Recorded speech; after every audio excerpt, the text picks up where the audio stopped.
নতুন একটা ভোটের সংযোজন হয়েছে, সেটা হচ্ছে হ্যাঁ অথবা না। জি। তো সেক্ষেত্রে যদি মানে আমরা হ্যাঁ দিই, সেক্ষেত্রে আমাদের কি জিনিসগুলো মানে আমরা আমাদের আগামী ভবিষ্যতে দেখতে পারবো, সেটা একটু স্যারের কাছে জানতে চাই। আরেকটা জিনিস হচ্ছে যদি না হয়, সেক্ষেত্রে আমাদের কি হবে? হ্যাঁ অথবা না, আপনি যে প্রশ্নটি করেছেন সেটি হচ্ছে গণভোট। জাতীয় সংসদ নির্বাচনের সাথে গণভোটটি অনুষ্ঠিত হবে। এটি আপনারা জানেন যে ২৪-এর গণ অভ্যুত্থানের পরে সকল রাজনৈতিক দল একসাথে বসে জাতীয় ঐক্যমত্য কমিশন হয়েছিল। আপনারা জানেন মাননীয় প্রধান উপদেষ্টা এই জাতীয় ঐক্যমত্য কমিশনের সভাপতি ছিলেন এবং সকল রাজনৈতিক দলের প্রতিনিধিরা এখানে সদস্য ছিলেন। এই জাতীয় ঐক্যমত্য কমিশনের অনেক দীর্ঘদিনের আলোচনা পর্যালোচনার পরে জুলাই সনদ প্রণীত হয়েছে। এই জুলাই সনদের আলোকে আগামীর বাংলাদেশ চলবে কিনা সেটির রায় জনগণের কাছ থেকে এই রেফারেন্ডাম বা গণভোটের মাধ্যমে নেওয়া হবে। সেই বিষয়গুলো যদি আমি বলি যে আপনার সংবিধান সংস্কার, নির্বাচন কমিশনকে শক্তিশালী করা, তারপরে গণতন্ত্রকে শক্তিশালী করা এবং সংসদের দুটি কক্ষ হবে, উচ্চ কক্ষ এবং নিম্ন কক্ষ।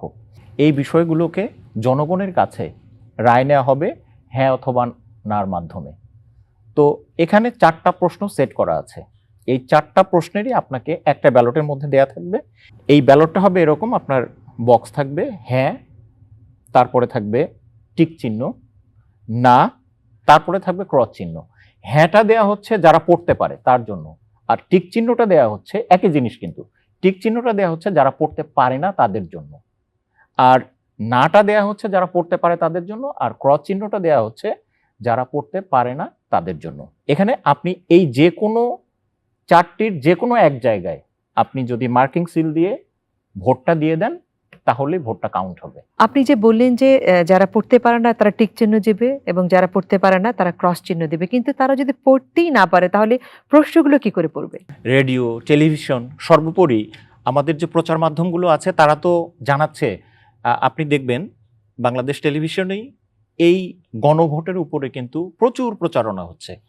এর বাইরে সরকার কিন্তু প্রচারণা করছে গণভোটের উপরে, সরকার নিজেই প্রচারণা করছে। তারপরে আপনার প্রচারণা করছে হলো রাজনৈতিক দলগুলো, প্রার্থীরা বাড়ি বাড়ি যাচ্ছে এবং তাদেরকে পড়ে শোনাচ্ছে যে এই 4টি বিষয়ের উপর ভোট হবে, হ্যাঁ অথবা না। এভাবে জনগণকে এটা বোঝানো হচ্ছে এবং তাদেরকে জানানো হচ্ছে। জনগণ কিন্তু জানে হ্যাঁ দিলে কি হবে, না দিলে কি না হবে? দিলে কি হবে, এবং কোন কোন 4টা প্রশ্ন এটা কিন্তু জনগণ ইতিমধ্যে জেনে গিয়েছে। এবং তারপরেও এখনো ধরেন আরো সময় আছে, আরো প্রচুর প্রচারণা হবে এবং তারা জানবে। এই কারণেই আমরা বলছি যদি ব্যালটে ভোট দিতে যাতে সমস্যা না হয়, এই জন্যই আমরা বলছি যে হ্যাঁ তো পড়তে পারে না উনি, যেহেতু আমাদের কিছু মানুষ আছে যারা তারা তো পড়তে পারে না, তো উনি যেন টিক চিহ্নটা দেখে বোঝে যে এটা হ্যাঁ।